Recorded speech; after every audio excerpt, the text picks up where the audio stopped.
afternoon, everyone. I thought I'd better get on here and fill you in on what's been going on this past week. I have been out again today. I had to have a mammogram. Everything seems to be happening all at once when it comes to the hospital. This is the third hospital appointment in about 2 weeks. And it's like, okay, the universe is telling me that they just want to make sure that they've got everything covered and that I have the medical reports that I need to take with me. You gotta love it. I have been extra busy, as you will have seen in my previous video. Yeah, it was just a huge push from that really early wake up, and I just thought, I'm just gonna get it done, and I did. And I'm absolutely grateful to the time that I've had to just zero in and get things done. As well as working, I have just kept ploughing through everything I need to do. My checklist, I'm going through that at a rate of knots now. Tax, international driver's license. Yeah, it's just tying up all those loose ends, even redoing my will. So a brand new will, and get that all signed off, and yeah, I don't need to worry about anything else. And whatever is here, if I pass away overseas, I know it's a bit morbid, but you need to take these things into consideration. And as all my sons and my daughter live here, I have to make sure that they are taken care of with what assets I still have here. So that's all done. Not that I've got much, but you just never know, and your children need to know that they're thought of anyway. It's been freeing, absolutely freeing, just dropping the past off, dropping off those judgments and the emotions that were attached to all of them. You know, I look back over the last 8 years and I see how far I've come, and it's just amazing. I am stepping into the abyss, so to speak, but that doesn't scare me. It's actually very exciting, and I'm just going to follow wherever I'm led now. So yeah, I've got another 3 weeks of work after tomorrow, and then I will leave here and I will spend 4 weeks with my sons and catch up with my daughter, and then decide what I'm going to do from there. Yeah, I've got rid of so much stuff. I can't believe how much I had accumulated through my mother's stuff and my father's stuff. A lot of it has gone to my brother now, and he will sort that if I don't get back in time. Well, I won't.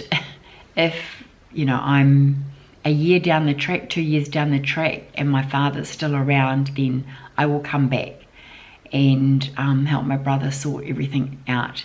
But if my dad goes within the, you know, next 6 months, then no, I won't come back, because that's an awful lot of money that I won't have.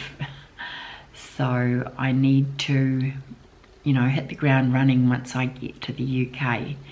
Yeah, it's been a journey, and I recommend to everyone, you know, follow your passions, follow your dreams, and doesn't matter how old you are, you know, you've still got to put yourself out there. You've still got to live life, emphasizing live, you know.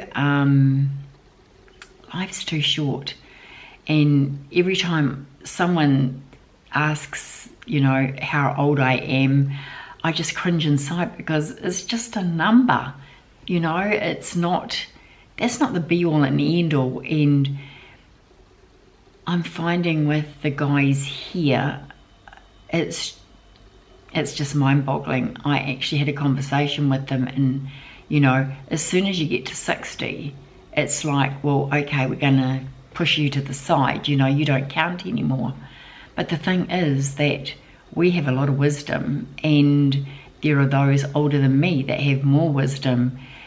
We've been through so much in our lives that we can help in so many ways when it comes to just the little things in life. You know, there are parents out there now struggling with their young ones because they just don't know how to deal with them, because they have been brought up in this fully technological age, whereas my children, technology was just starting back then when my eldest son would have been about 10, 11, and that is when the Commodore computer came out.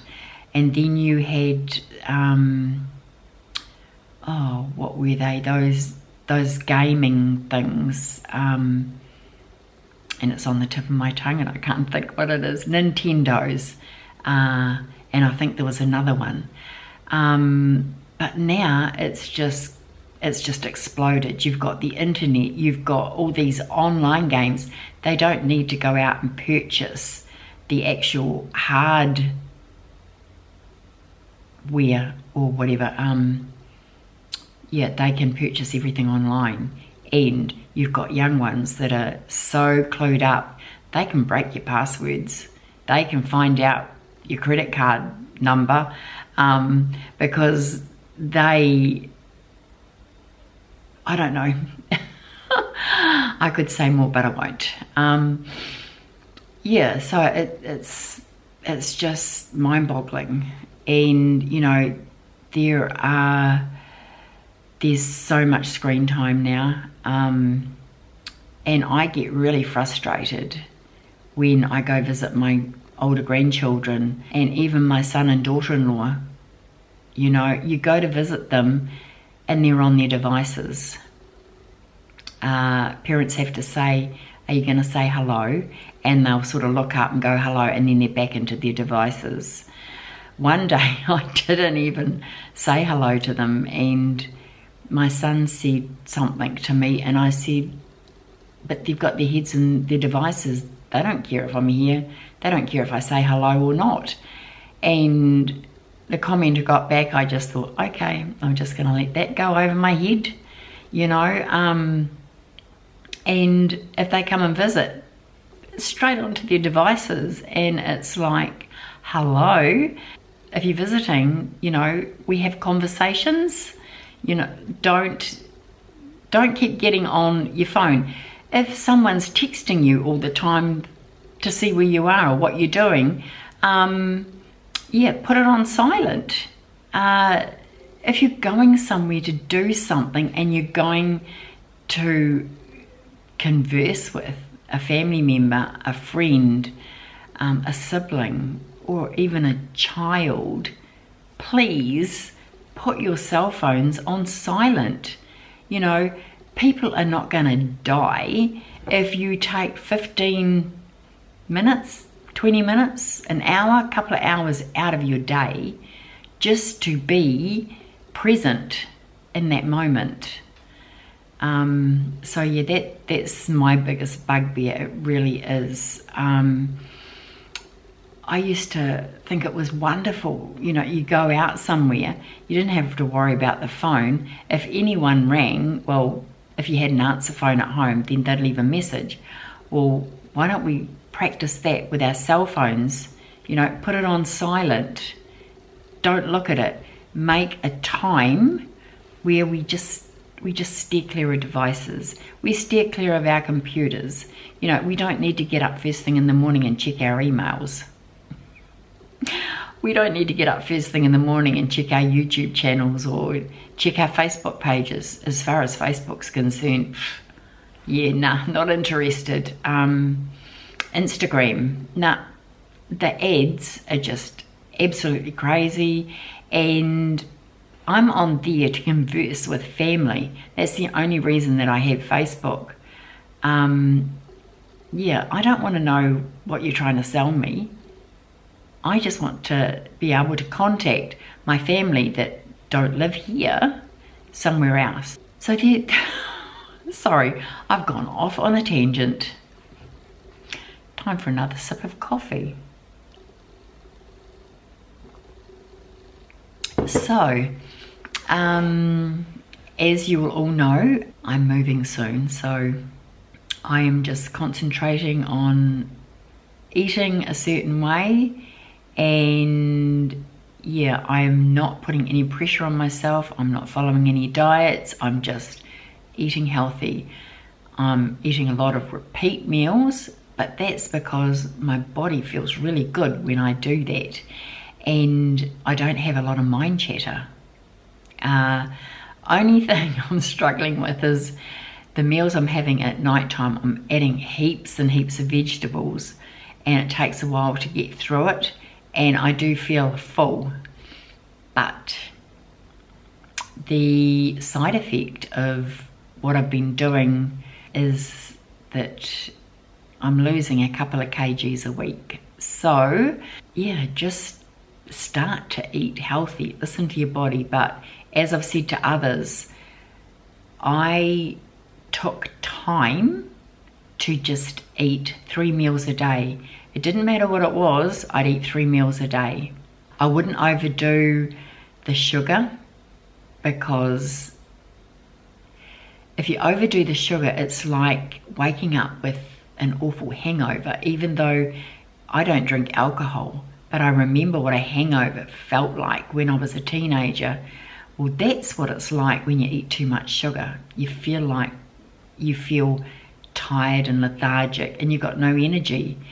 And I was waking up with a headache. I don't like early morning headaches. That also told me I wasn't drinking enough water. So that is how I have listened to my body to see what it likes and what it doesn't like. Then I started incorporating a few bready items, not a lot, and I came to realize that if I had too much of that, then I tended to binge on those sorts of things.